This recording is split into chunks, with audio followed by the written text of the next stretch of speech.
fazer uma leitura oficial da igreja. Vamos ficar em pé para nós fazermos uma leitura. Vamos ler aqui a carta que o apóstolo Paulo escreveu aos Romanos, capítulo 10. Romanos, capítulo 10. Nós vamos ler o capítulo inteiro, são 21 versículos.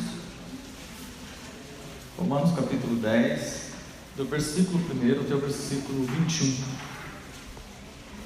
Vamos fazer uma leitura responsiva. Eu vou ler um versículo e a igreja lê o outro e assim sucessivamente. Todos acharam, amém? Vamos ler então a palavra do Senhor. Romanos capítulo 10. Diz assim a palavra do Senhor: Irmãos, o bom desejo do meu coração e a oração a Deus por Israel é para a sua salvação.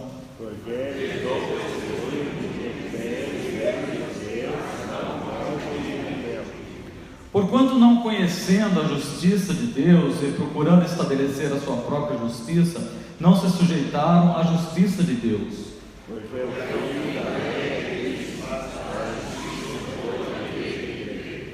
Ora, Moisés escreve a justiça que é pela lei, dizendo: o homem que fizer essas coisas virá por elas.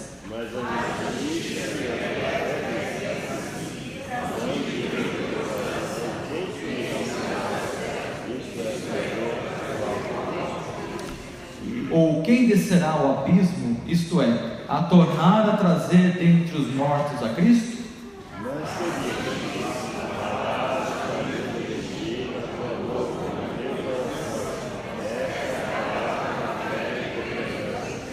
A saber, se com a tua boca confessares ao Senhor Jesus e em teu coração creres que Deus o ressuscitou dos mortos, serás salvo.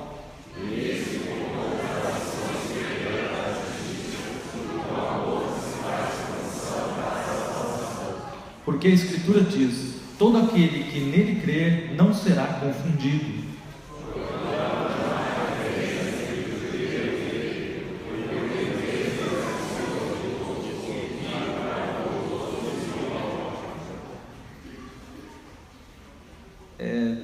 Desculpa. Porque todo aquele que invocar o nome do Senhor será salvo.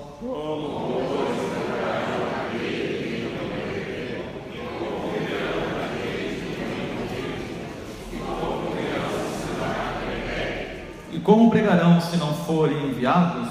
Como está escrito: conformosos os pés dos que anunciam a paz, dos que anunciam coisas boas.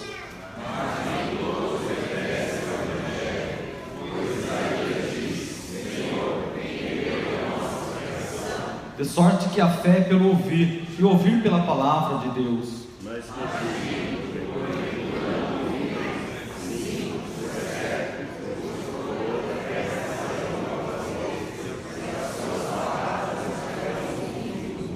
Mas digo, porventura Israel não o soube? Primeiramente diz Moisés: eu vos meterei em ciúmes com aqueles que não são povo, com gente insensata vos provocarei a ira.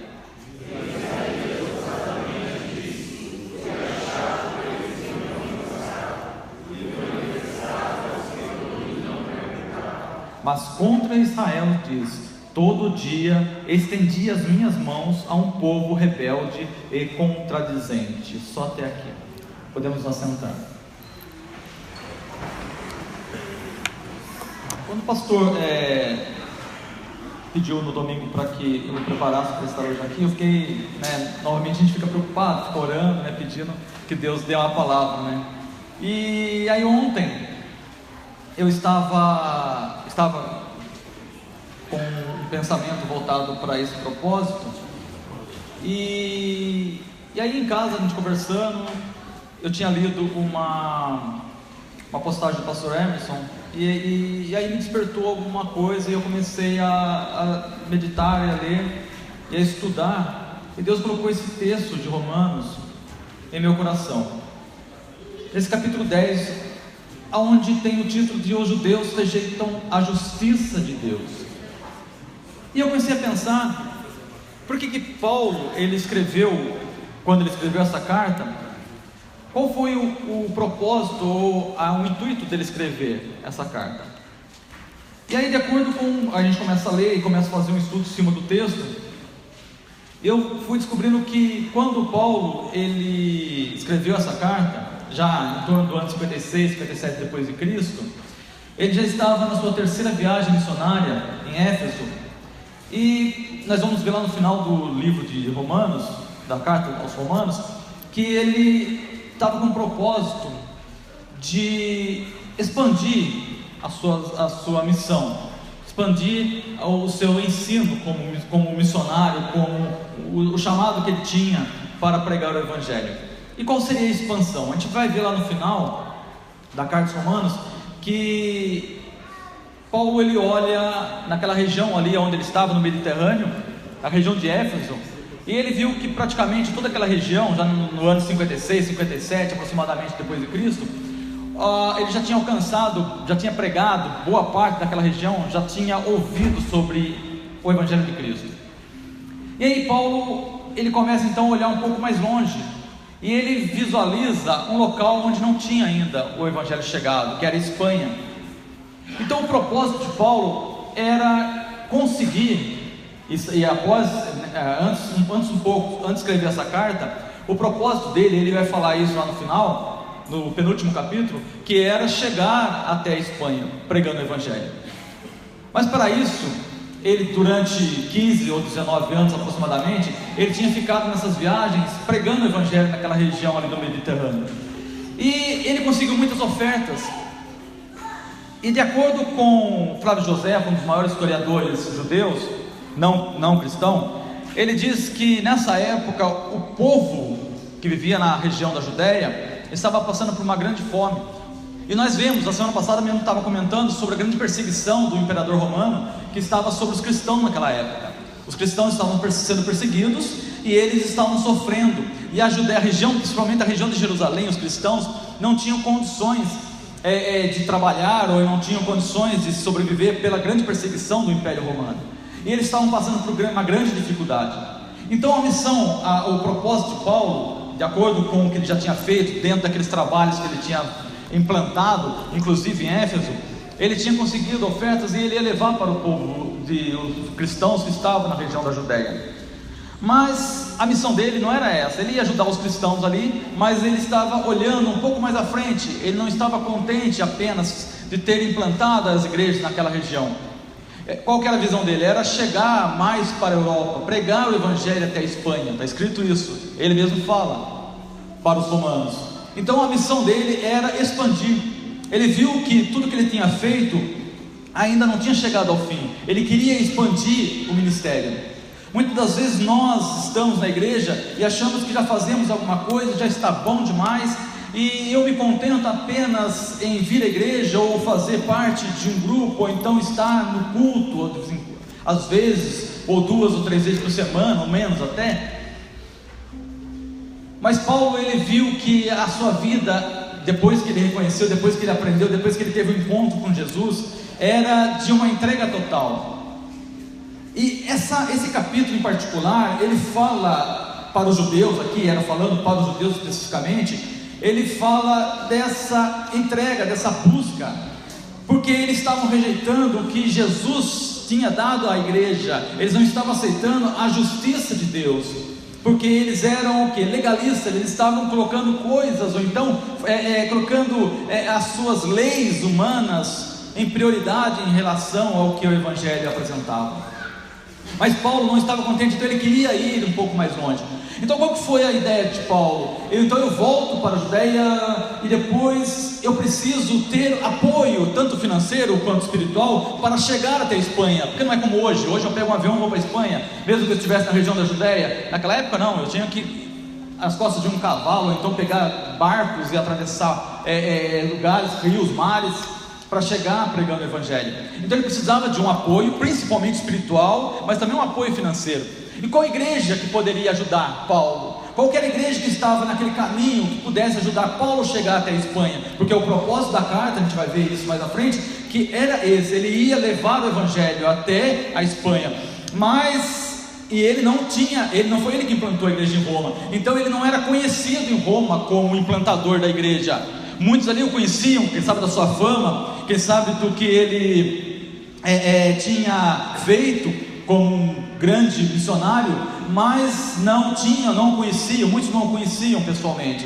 Então Paulo, ele precisava mostrar para os romanos quem ele era, para que ele pudesse, ao chegar em Roma, e ele pudesse ter o apoio, tanto financeiro quanto espiritual, para cumprir a missão que ele tinha no seu coração, de chegar até a Espanha, para continuar atendendo ao chamado que ele tinha de Jesus, que era ir pregar o Evangelho. Então Paulo, ele tem como propósito agora, ele escreve então essa carta aos romanos, que não foi um local, como eu disse, que ele havia implantado a igreja.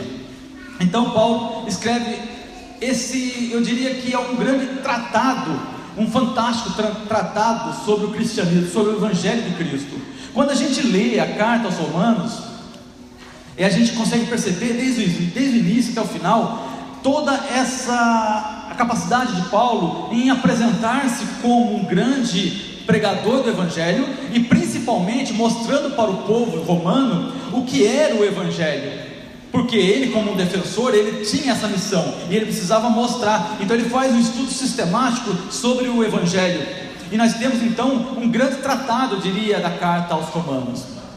Além disso, a outra missão dele, quando ele apresenta a carta aos romanos, era mostrar para o povo que estava ali, os cristãos que estavam em Roma, quem ele era realmente. Por quê? Porque quando nós lemos a história, e nós conseguimos entender até pela carta aos romanos, nós vemos que uma grande perseguição estava sobre Paulo. Paulo, além da perseguição pelo imperador ou pelos não crentes, mas existia também uma perseguição pelo ministério de Paulo, pelos próprios cristãos, pelos próprios pseudos crentes, que eram legalistas e eram conhecidos pela região como judaizantes. Era um povo que estava no meio dos cristãos, mas ia contrário ao que Paulo ensinava. Então Paulo, ele mostrou, e ele mostra através da carta aos romanos, quem ele era e o seu conhecimento. O que eles faziam? O que esses judaizantes, esses perseguidores de Paulo faziam? Normalmente, quando Paulo pregava, Paulo chegava num local para implantar a igreja, nós vemos que eles tinham, a missão deles era denegrir muitas das vezes a imagem de Paulo. Muitos diziam que ele não aceitava a lei de Moisés, que ele não tinha autoridade porque ele não tinha sido um dos 12 que estiveram com Jesus, um dos 12 apóstolos, que ele queria muitas vezes ver o templo destruído, ou que ele não aceitava a circuncisão, que era uma coisa que Abraão havia determinado por Deus, uma aliança com Deus. Então eles começavam a denegrir a imagem de Paulo. Essa perseguição era muito grande, e nós vemos em várias cartas de Paulo, quando ele rebate esses homens que levantavam-se contra o ministério dele. Outra coisa que eles falavam era que a salvação sim vinha de Jesus, esses judaizantes, mas para os gentios eles eram obrigados a circuncidar-se, guardar a lei de Moisés, guardar as festas judaicas, fazer coisas que os judeus faziam, para que eles pudessem realmente alcançar a salvação. Então Paulo agora, ele tem que mostrar para os romanos, e ele vai fazer isso em toda a sua carta, que ele era um judeu realmente. Ele não era um judeu fajuto, ele não era alguém que não conhecia a lei, ele conhecia a lei, mas ele sabia que não era a lei que salvava. Então quando a gente olha na carta, todo o livro de Romanos, toda a carta aos romanos, a gente consegue perceber que Paulo, ele tinha a missão de mostrar sobre o Evangelho, e mostrar para aquele povo judeu que estava lá, que já tinha aceitado Jesus, que não era a lei que poderia salvá-los, não era o legalismo que levaria eles ao céu, mas era sim a graça de Jesus que levaria ao céu. Era somente através de Jesus que nós poderíamos chegar ao céu. Essa é a carta, esse é o cerne principal aqui que nós vemos na carta aos romanos. Então quando nós lemos a carta aos romanos, nós vemos desde o início o que? Logo no primeiro capítulo, ele fala para os gentios, ele diz que sem Cristo nós não somos capazes de nos salvar. Os gentios sem Cristo, no primeiro capítulo da carta aos romanos, estavam perdidos. Mas no capítulo 2 ele já mostra o que? Que os judeus também, sem Cristo, também estavam perdidos. Não adiantava guardar leis, não adiantava ter uma cara de crente, ou não adiantava ter uma cara de bonzinho, não adiantava ele mostrar que eram capazes, ou faziam uma coisa diferente, ou era um povo especial. Não adiantava isso. Adiantava sim crer em Jesus, andar de acordo com o que Jesus tinha determinado, fazer e seguir o Evangelho de acordo com o ensinamento de Cristo. Então Paulo mostra nos 3 primeiros capítulos o que? Ele mostra que sem Cristo nós estamos perdidos. Não tem como você alcançar Cristo, não tem como você chegar à salvação se você não for através de Cristo. Já no capítulo 4, ele mostra então exemplo de judeus que foram salvos não pela lei, mas pela fé. E ele fala de Abraão, ele fala de Davi, que foram salvos pela fé e não pela lei. E no capítulo 5, então ele faz uma comparação agora de Adão e Cristo, fechando então aí nessa primeira parte da carta aos Romanos, a justificação pela fé, e não pela obra, e não pela lei. Então é isso, nesses primeiros capítulos nós vemos então ele mostrando isso. A partir do capítulo 6, ele começa então a falar sobre santificação. Ele fala da libertação do pecado, da libertação da lei, falando agora para os judeus, porque os judeus lá que perseguiam ele, diriam que se você não guardasse a lei, você estava perdido, e não era verdade. Então ele mostra agora que nós estamos libertos também da lei, e ele explica o propósito da lei, ele explica por que a lei foi dada, mas ele diz que sem uma vida de acordo com o Espírito Santo, sem nós andarmos de acordo com o que o Espírito Santo nos guia, no capítulo 8, nós vemos que isso seria impossível nós chegarmos a Cristo, nós termos a salvação. Então ele vai fazendo todo um apanhado e explicando para aquele povo quem ele era, que ele era capaz de conhecer. Ele conhecia a lei, ele sabia o que era ser judeu, mas ele sabia que não era essa lei, não era esse legalismo que levaria eles aos céus. E aí nós vemos então, a partir do capítulo 9 até o capítulo 11, inclusive o 10 que nós vemos aqui, ele falando então do plano de salvação, do plano que Deus havia escolhido através do povo de Israel, para que o povo de Israel fosse salvo. E depois também ele fala aqui no final do capítulo 10 que nós lemos, o que? O povo gentio também sendo salvo através de Jesus Cristo. Então é um tratado sobre o Evangelho fantástico. Ler a carta aos Romanos, quando eu comecei a ler durante esses dias, me deu uma alegria muito grande, porque comecei a ver coisas que muitas das vezes a gente passa a vida inteira na igreja e a gente não consegue perceber. E eu comecei a ver todo esse complexo, toda essa preocupação de Paulo para com o povo judeu que estava ali em Roma, a igreja, além dele mostrar quem ele era, também mostrando que só através de Jesus, e não do legalista, não daqueles judaizantes que estavam ali tentando corromper o povo, eles eram capazes de chegar ao céu. Só chegaria ao céu através de Jesus. Então isso é o cerne principal da carta aos Romanos. Depois disso, ele já nos leva todo o ensino na vida prática, quando nós vemos a partir do capítulo 12, ele falando do amor, falando da humildade, da beneficência, e ele faz toda essa apresentação dos dons, mostrando que isso é a vida prática de quem está de acordo com a vontade de Deus. E no final ele fala então que a sua missão era passar por Roma e depois ir para a Espanha. Bem, mas o que fala então no capítulo 10 que nós vemos, que é o que nós vamos meditar mais nessa noite? Ele mostra o povo judeu, mas o povo judeu aqui com um zelo, com alguma coisa que eles tinham de grande, mas que não tinha o propósito único da salvação, porque eles se consideravam melhores do que os outros. Então, a partir do capítulo 1 que nós vemos aqui, de 10, de Romanos, nós vemos então ele falando o quê? Irmãos, o bom desejo do meu coração e a oração a Deus por Israel é para a sua salvação. A primeira coisa então que ele mostra aqui é que o desejo maior do seu coração era que eles se salvassem. Ele não queria que o povo judeu se perdesse, mas não era através das leis ou do legalismo que eles tinham que eles se salvariam, era através de Jesus.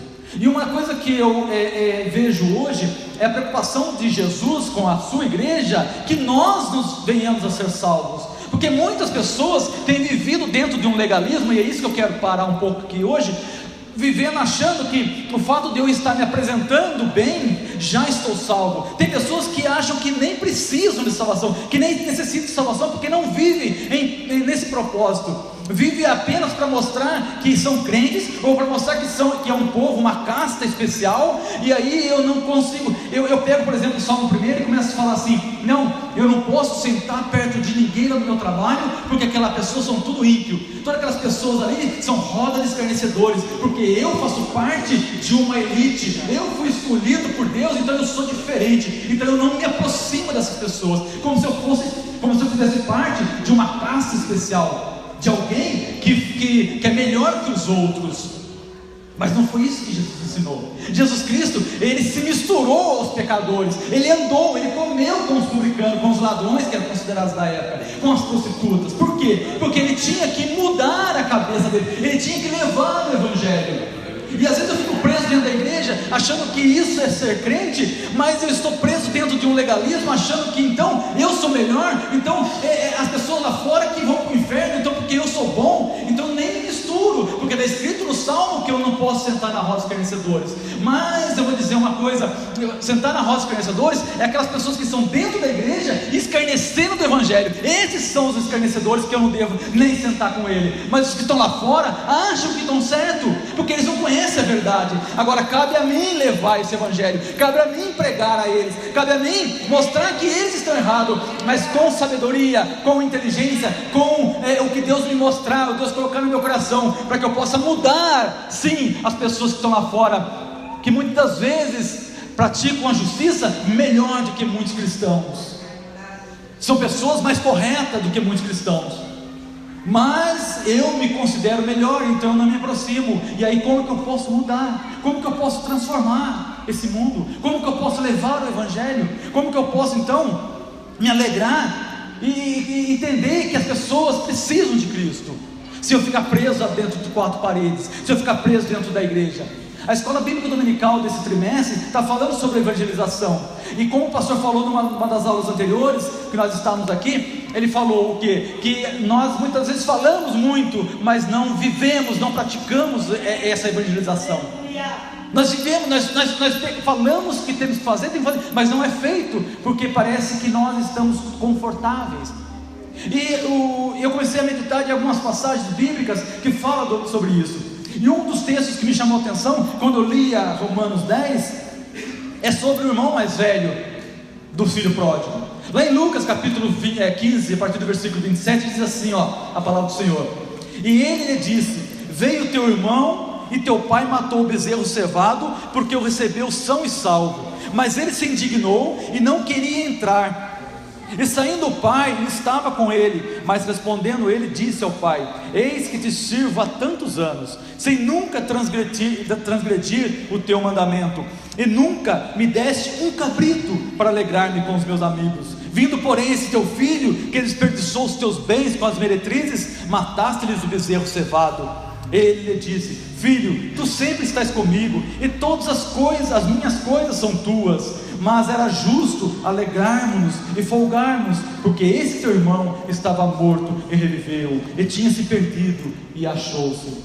Quantos crentes estão dentro da igreja, mas estão como o irmão mais velho aqui do filho pródigo? Não consegue entender quando alguém chega e começa a trabalhar na obra do Senhor. Eu começo a apontar os erros das pessoas. Eu começo então, porque já que eu não faço, eu começo a olhar então, não, mas aquele ele está fazendo, mas ele não vai longe, não, porque ele não vai fazer isso. Eu começo, parece que a torcer para que ele não faça, porque eu quero, eu não consigo me alegrar, eu não consigo entender aquele amor que ele tem pela obra, porque eu estou preso dentro de um legalismo, dentro de um sistema farisaico, onde eu apenas olho para mim e acho que eu estou bem, que eu estou certo, então eu não consigo me entregar realmente. E era o que estava acontecendo com esse povo, com alguns cristãos que estavam em Roma, porque eles estavam presos nisso. E nós vamos ver o que Paulo, ele fala no versículo 1, então, eu desejo do meu coração, e a oração a Deus por Israel é para a sua salvação. E falando isso para nós hoje, o desejo que Jesus tem é que nós que estamos aqui na igreja possamos ser salvos, porque se nós não nos entregarmos realmente a Cristo, nós podemos não ser salvos, mesmo estando na igreja, e isso nos preocupa muito, muito. Por quê? Porque nós podemos dizer, mas pessoas que vão à igreja, que frequentam a igreja, e podem não ser salvos? Sim, pode. Por quê? Porque não estão realmente, não entregaram realmente a sua vida. Não adianta você mostrar para o pastor, mostrar para qualquer outra pessoa que você é crente. Mostre para Jesus, mostre para você mesmo que você é crente. Mostre realmente para Jesus, Ele sim é que tem que saber que você é crente, porque Ele conhece o teu coração, e Ele sabe o que passa no meu coração. É o que eu tenho que fazer, eu tenho que mostrar, e essa palavra é primeiramente para mim. Quantas pessoas hoje não se alegram com as bênçãos dos seus irmãos? Quantas pessoas hoje acham que por praticarem uma religião já são salvas? Estão dentro da igreja, se dizem cristãos, estão professando a fé, estão dizendo que são crentes, mas não vivem realmente o evangelho. Vive apenas um estereótipo, apenas uma amostra, e não vive realmente o que Deus quer. E isso me chamou a atenção, esse texto, quando eu li, eu disse no começo dessa postagem, desse informativo que o pastor Hermes colocou no Facebook, que ontem, acho que muitos aqui devem ter lido. Aí hoje eu estava conversando com ele, e aí eu comentei com ele, falei assim, eu tenho autorização de ler o que você escreveu hoje, se for me dada a oportunidade? Ele falou, pode ler, e eu vou compartilhar com quem não leu o que ele escreveu, lá, o que ele está vivendo na Síria, naquela região do Oriente Médio.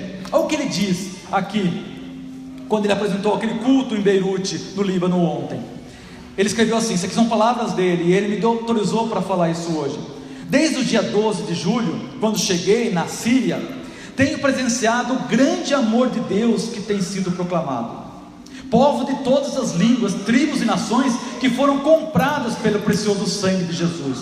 Agora estou em Beirute, no Líbano. No próximo dia 4 de agosto volto ao Brasil, mas impactado com os testemunhos que ouvi de irmãos e irmãs a respeito de uma fé viva em Cristo Jesus, de pessoas que decidiram romper com suas tradições e religiões estatais ao professarem a fé em Jesus, mesmo sabendo que isso os colocaria em perigo. Presenciei pessoas que estão dispostas a morrer por Jesus. Todos, na sua grande maioria, tiveram uma experiência com Jesus, em revelação, em sonhos, e conhecer o amor de Deus, que excede, os transformando de dentro para fora. Nesses últimos dias, vi verdadeiramente pessoas que estão desinteressadas na busca de uma mensagem, entre aspas, que massageie seus egos e lhes promete os anseios mais egoístas de suas aspirações. Um grande avivamento está acontecendo na Ásia e no Oriente Médio. E ele fala assim no final, se você leu, quero até o fim desse boletim informativo, que pense sobre as suas motivações no Evangelho. E eu comecei a pensar, quais são as motivações que eu tenho dentro do Evangelho? Quando a gente olha para, e a gente consegue, nós não estamos lá, mas a gente começa a procurar entender aquelas pessoas que abandonaram a sua religião, correndo risco de morrer, mas realmente estão se entregando ao Evangelho, cultuando a Deus. A gente viu isso no filme que ele filmou e mostrou lá na internet. E a gente vê pessoas que, mesmo correndo risco de morrer, continuam a falar e a viver de acordo com o que Jesus quer. Será que eu seria capaz de uma atitude dessa? Será que você seria capaz de, mesmo sabendo que pode morrer, se entregar realmente a Jesus assim? Mas viver o Evangelho, não o Evangelho onde eu posso satisfazer apenas o meu ego, ou então querer, quem sabe, fazer uma troca com Cristo. Não, um Evangelho realmente que me entrega um Evangelho de gratidão, um cultuar a Deus por gratidão, e não por uma troca que eu possa ter com Ele. Qual que é realmente o meu propósito como cristão? Qual é o propósito que realmente eu tenho quando eu estou na igreja, quando eu estou aqui vindo ao culto? Será que é apenas para satisfazer alguma coisa que eu quero? Mas é para viver realmente de acordo com o que Deus quer, viver realmente o chamado que Deus tem colocado no meu coração. E outro texto que me chamou a atenção quando eu pensava nisso, foi de uma parábola que Jesus falou em Lucas, no capítulo 18, a partir do versículo 9. Diz assim a palavra do Senhor: e disse também essa parábola, Jesus dizendo, a uns que confiavam em si mesmo, crendo que eram justos e desprezavam os outros. 2 homens subiram ao templo para orar, um fariseu e outro publicano. O fariseu estava em pé, orava consigo dessa maneira: ó Deus, graça te dou, porque não sou como os demais homens, roubadores, injustos e adúlteros, nem ainda como esse publicano. Jejuo 2 vezes por semana e dou os dízimos e tudo quanto possuo. O publicano, porém, estando em pé de longe, nem ainda queria levantar os olhos aos céus, mas batia no peito dizendo: ó Deus, tem misericórdia de mim, pecador. Digo-vos que esse desceu justificado para sua casa, e não aquele, porque qualquer que a si mesmo se exalta, será humilhado, e qualquer que a si mesmo se humilha, será exaltado. Será que eu estou fazendo como esse fariseu? Será que eu me considero melhor mesmo, a ponto de achar que as pessoas que não têm Cristo são inferiores a mim? Qual é o propósito? Qual é a motivação que eu tenho para servir a Deus? Ou é apenas uma troca? Era o que Deus falava no meu coração, e isso me angustiava, porque eu comecei a meditar, a pensar na minha vida. Realmente, qual é o propósito que eu tenho? Será que eu preciso passar por uma grande perseguição para que eu possa ter um avivamento? Será que eu preciso passar por perseguição para que eu possa me entregar realmente a Jesus? Viver de acordo com o que Jesus quer? Será que eu preciso passar por alguma coisa difícil na minha vida para que eu possa realmente me entregar a Jesus totalmente, sem querer apenas passar meu tempo vindo à igreja? Qual é o propósito? Paulo deixa claro nesse versículo primeiro que o maior desejo dele era pela salvação do povo judeu. E hoje, ao lermos a palavra de Deus, entendemos que o maior desejo de Jesus é que todos nós possamos ser salvos. O cristão evangélico tem que entender a Bíblia, tem que entender que nós andamos de acordo com o que Deus quer, e buscar conhecimento, buscar saber o que Deus quer para a nossa vida, viver realmente o Evangelho, não me achar, não me considerar melhor, mas entender que realmente eu preciso de Cristo. É só através da graça dele que eu serei salvo, é só através do sangue de Jesus, é só através de Jesus que eu alcançarei o céu, é só através de Jesus que eu vou caminhar, é só através de Jesus que eu vou ter uma vida eterna, é só através de Jesus que realmente eu vou ter o meu galardão, é só através de Jesus que realmente eu caminharei para o céu, é só através dele. Não é através das minhas ações, muitas das vezes, que não mostra o Evangelho realmente. E o povo judeu, aqui no versículo 2, diz assim: porque lhes dou testemunho do que tem zelo de Deus, mas não com entendimento. O povo judeu tinha zelo. Ele fala isso daqui, mas era um zelo sem entendimento.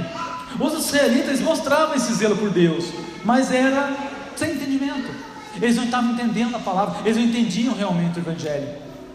E o que Deus quer é que nós possamos entender esse Evangelho, para que nós possamos andar de acordo com o que Ele quer. E eu vou mostrar como que eu posso entender esse Evangelho quando eu começar a pregar realmente, quando eu começar a proclamar. Eu consegui trazer pessoas para dentro da igreja, eu consegui resgatar pessoas que estão lá fora.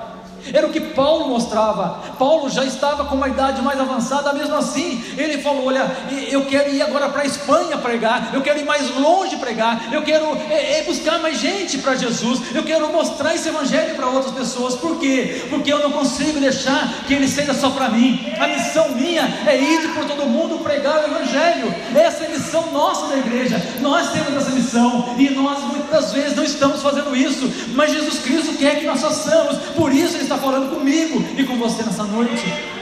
Jesus conta conosco, Jesus conta com você. Não ache que você é descartável, não ache que você é apenas um número, não. Você é uma pessoa especial. Jesus te escolheu, Ele te trouxe aqui, Ele te salvou para que você pudesse pregar o Evangelho, para que eu pudesse pregar o Evangelho, para que eu pudesse proclamar esse Evangelho. Hoje mesmo eu conversava ainda, falando um pouquinho do que o pastor Hermes me falou, de uma jovem. Ele me falava de uma jovem que viu e teve um sonho de um homem muito bonito que apareceu para ela, e esse homem era Jesus, apresentou como Jesus e entregou para ela o endereço do pastor que ele está lá hoje no Líbano. E essa mulher, essa irmã, ela contou esse testemunho a ele, e ela foi até a esse pastor e ela para aceitar Jesus. Mas por que Jesus deu o endereço do pastor? Porque Jesus precisa de você, precisava do pastor para lá. Você é especial. Jesus se apresenta, tem apresentado essas pessoas, mas ele conta que quem vai ensinar, quem vai pregar, quem vai mostrar o caminho, sou eu e você. Eu e você que vão fazer isso. Jesus tem se apresentado, mas não é ele que tem pregado o Evangelho. porque Ele já fez a parte dele, já morreu por nós, Ele já fundou a igreja. Agora cabe a nós, a mim, a você, pregar o Evangelho. Porque senão Jesus fala: não preciso procurar ninguém, eu mesmo vou te salvar e acabou. Não tem poder para isso? Tem. Mas se Ele chamou uma igreja, se Ele fundou uma igreja, Ele conta com essa igreja, e você e eu fazemos parte dessa igreja. Eu e você fazemos parte dela. Sou eu e você que vai pregar o Evangelho, sou eu e você que vai fazer a diferença, sou eu e você que vai impactar o mundo. Agora, se eu não for, Deus levanta outro, mas ai de mim, como servo dele, se eu não atender o chamado de Cristo. Ai de mim, se eu não atender o que Cristo mandar eu fazer. Eu serei culpado, eu darei conta das almas que perderam, porque eu não cumpri a missão que Deus determinou para mim. E isso me causa um temor muito grande, porque eu faço parte da igreja de Cristo, e eu tenho olhado para mim, e tenho visto que eu tenho sido negligente na obra de Deus, e Deus está falando comigo nessa noite, e eu sinto a presença dEle, e eu sei que Ele está falando comigo e com você nessa noite, porque Ele conta com você. Ele sabe que só eu e você é que vamos levar o Evangelho, e Deus tem uma missão muito grande para essa igreja de Jundiaí. Deus tem uma missão muito grande para nós, e nós seremos, pode ter certeza absoluta, que nós seremos conhecidos, não só no Brasil, mas em muitos lugares do mundo, porque missionários sairão dessa igreja, pessoas serão levantadas. Por isso Deus está falando comigo e com você. Ele precisa, Ele quer, Ele chama para que nós possamos pregar esse Evangelho. É esse Evangelho que transforma, que muda, é as boas novas de Cristo. O povo judeu não estava entendendo isso. Eles tinham uma missão, Jesus veio através dele, mas eles estavam presos dentro de uma lei, dentro de uma casca, achando que eram as atitudes dele que levariam ao céu, não o Evangelho. Apenas o Evangelho não bastava, apenas Cristo não bastava, precisava de algumas leis, precisava de alguma coisa diferente. Mas o Evangelho de Cristo é completo, não precisa de nada. Se você conhecer esse Evangelho transforma, esse Evangelho muda, esse Evangelho resgata as pessoas da prisão, esse Evangelho tira as pessoas que estão drogadas, esse Evangelho, ele salva as pessoas, ele muda, ele transforma, ele faz coisas que ninguém é capaz de fazer, somente o Evangelho de Cristo. Esse é o Evangelho que nós ensinamos. O povo não estava entendendo. No versículo 3 aqui diz assim: porquanto não conhecendo a justiça de Deus e procurando estabelecer a sua própria justiça, não se sujeitaram à justiça de Deus. Quantas pessoas têm colocado a sua justiça em primeiro lugar, achando que ela é melhor, não se sujeitando, não se submetendo à justiça de Deus, não olhando para o que Deus quer. Quando o povo de Israel saiu do cativeiro da Babilônia, eles voltaram para a sua terra, e eles voltaram curados da idolatria. Nós podemos ver isso através da história. Eles voltaram curados. Só que o que eles fizeram? Eles começaram então a criar, tão zelosos que eles eram, eles começaram a aperfeiçoar, entre aspas, a lei de Deus. Eles começaram então a acrescentar tradições dentro da lei, tornando-as igual à lei. Eles começaram então a criar coisas. O próprio Paulo havia sido zeloso com as leis e as tradições, tanto que ele foi atrás dos cristãos para matá-los. Nós conhecemos a história e sabemos o que Paulo fez antes, quando Saulo ainda. No entanto, esse zelo não era baseado em conhecimento, era apenas um calor sem luz, era nada, era um zelo que não era isso que ia levar. Infelizmente, muitas pessoas religiosas hoje em dia cometem o mesmo erro. Acreditam que as suas boas obras e gestos religiosos as salvarão, quando, na verdade, essas práticas as impedem de ser salvas. Por certo, muitas delas são sinceras e devotas, mas a sinceridade e a devoção não têm poder de salvar a alma. Não é isso que salva a alma, é Jesus. O Evangelho é simples. Tem um pastor amigo meu que ele fala sempre que pregar é algo simples, não é algo complicado. Não precisa vir aqui falar palavras difíceis, não precisa vir aqui falar coisa diferente. Ele falava assim: Miqueias, quando você for pregar, fale de Jesus, fale de Jesus, fale de Jesus, não conta história, fale de Jesus. Você pode até contar coisas do Antigo Testamento, falar, sim, claro, a Bíblia é completa, e muitas vezes eu mostro o que acontecia com os judeus, mas a gente mostra o que aconteceu com os profetas, com os reis, mas o foco, o cerne principal, a meta nossa é Jesus Cristo. A igreja a mensagem tem que ser cristocêntrica. Eu tenho que apresentar Cristo, eu tenho que mostrar Cristo, eu tenho que apresentar Cristo às pessoas, eu tenho que levar esse Evangelho. mas eu tenho que levar não só falando, mas com a minha vida, com o meu modo de agir, com o meu dia a dia. Esse é o cerne do Evangelho, esse é o propósito do Evangelho, esse é o norte que a igreja caminha, esse é o caminho que nós devemos trilhar. E eles não estavam entendendo isso. No versículo 4, porque o fim da lei é Cristo, para a justiça de todo aquele que crê. O fim da lei foi Cristo. Cristo cumpriu a lei, e Ele mostrou que é através dele que você vai chegar ao céu, não era através da lei. E o próprio apóstolo Paulo mostra no começo do livro de Romanos, e quando ele fala de Abraão, fala de Davi, ele fala que eles foram salvos pela fé. Não foi através da lei, não foi a lei que salvou eles, mas foi através da fé em Jesus. Então nós sabemos, e nós entendemos isso, e mostramos, e vemos que é através de Cristo que eu vou alcançar o céu. É através de Cristo que eu vou alcançar, que eu vou ter uma vida consagrada a Deus. E a partir do versículo 5, então diz assim a palavra do Senhor: ora, Moisés descreve a justiça que é pela lei, dizendo: o homem que fizer essas coisas viverá por elas. Mas a justiça que é pela fé diz assim: não digas em teu coração, quem subirá ao céu? Isso é trazer do alto a Cristo? Ele faz uma pergunta. Ou quem descerá ao abismo? Isso é a tornar a trazer dentre os mortos a Cristo? Mas que diz?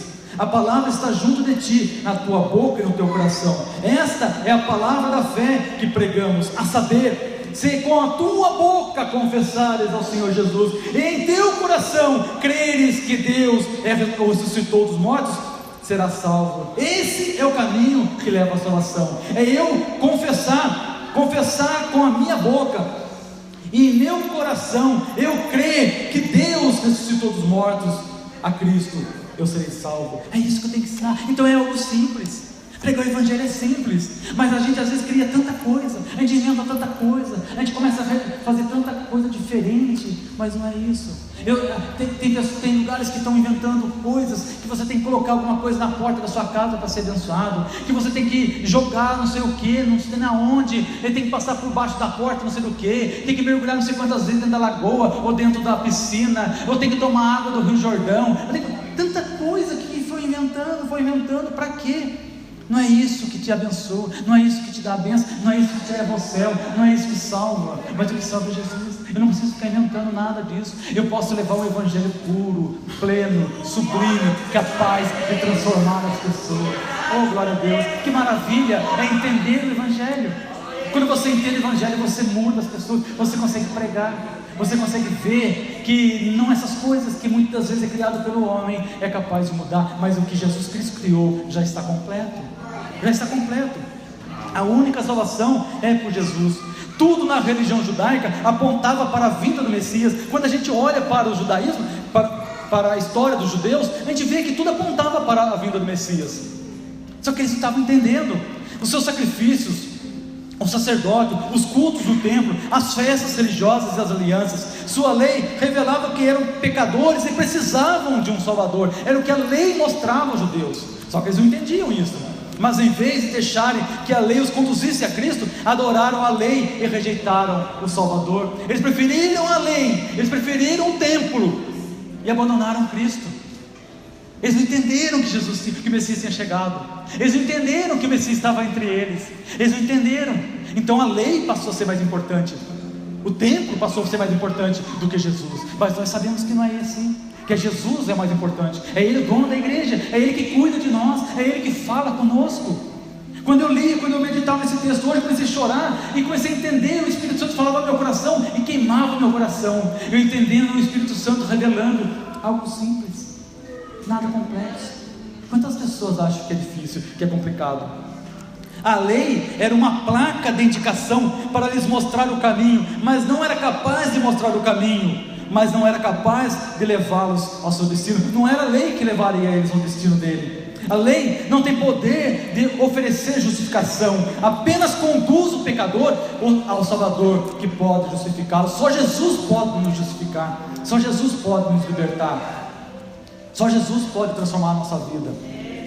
É a mensagem salvadora que a igreja tem que levar. A palavra que Deus colocava no meu coração hoje, para que a gente possa meditar e guardar e passar a semana, e o propósito do meu coração é esse: passar a semana meditando e vivendo realmente ela e praticando realmente ela, aonde eu estiver. Amanhã, quando eu estiver numa reunião, numa obra, não sei aonde eu estarei, Eu tenho que pregar o Evangelho. Eu tenho que levar Jesus. Onde você vai estar amanhã?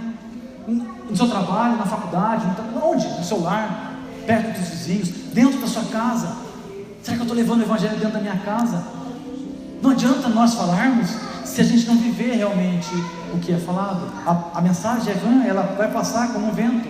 Mas se eu andar de acordo com o que Deus quer, eu verei eficácia na palavra de Deus.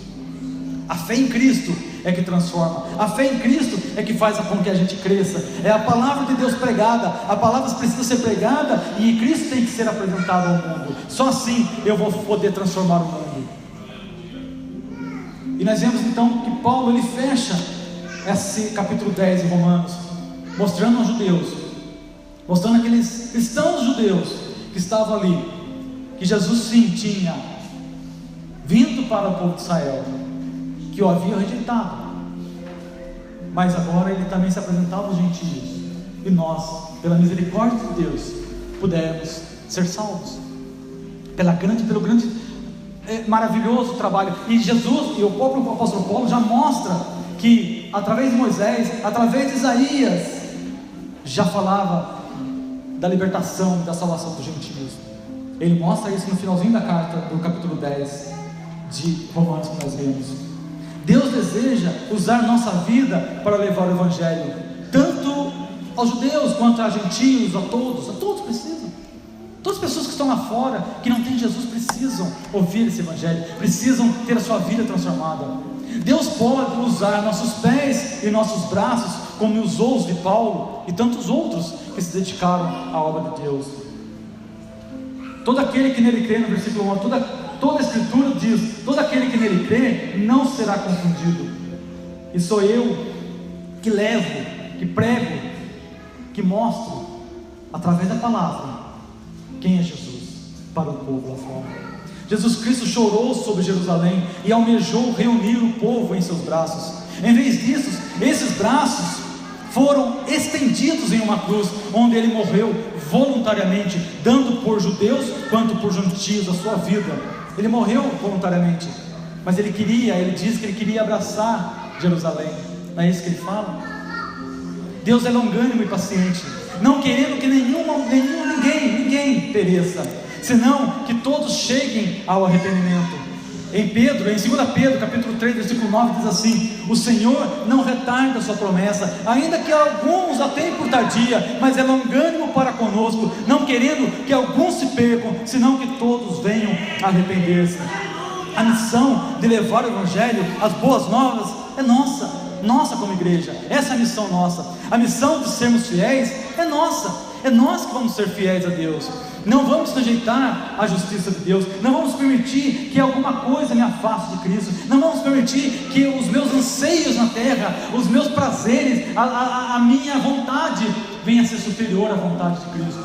Se Cristo te chamar hoje para uma missão, você está disposto a ir? Será que se Cristo hoje ele chamar você para fazer alguma coisa diferente, para ir, para abandonar tudo, quem sabe, ir para algum lugar, ele te chamar realmente, você está disposto a ir? Isso é Evangelho, isso é entrega total. Pode ser que você nunca precise fazer isso, pode ser que você nunca precise sair daqui, mas aqui também tem a missão que ele colocou na tua mão. Outros irão, outros serão levados, outros pregarão em outros lugares, quem sabe em outro país, ou em outro estado, ou em outra cidade. Eu não sei para onde Deus quer te levar, mas Ele tem uma missão para você e para mim. A missão já foi nos dada: pregar o Evangelho. O ID já foi dado. Não precisa esperar que alguma revelação, ou alguém venha e coloque a mão sobre a sua cabeça e fale: olha, eu estou te enviando hoje. Não, Jesus já enviou. Jesus já disse isso para nós. O próprio Cristo disse isso para nós. O próprio Jesus disse isso para nós. Ele já nos enviou. A pergunta que eu faço para mim nessa noite, para devolver o microfone ao pastor, é: o que eu estou fazendo por esse Evangelho? O que eu estou fazendo pelo ID de Cristo? O que eu estou fazendo realmente pela ordenança que Cristo me deu? É a meditação que eu gostaria que você levasse para você, para o seu lar. Meditasse, conversasse com Cristo nessa noite. Eu tenho certeza absoluta que se você chegar no seu lar Quando você for orar, você vai conversar com Ele e perguntar a Ele, Ele vai te responder, porque Jesus não deixa ninguém confundido.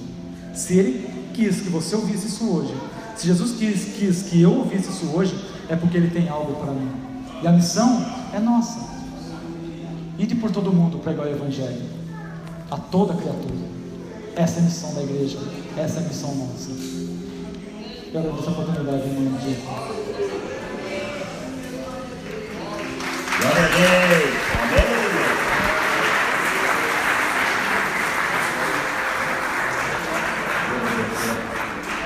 Palavras incentivos também.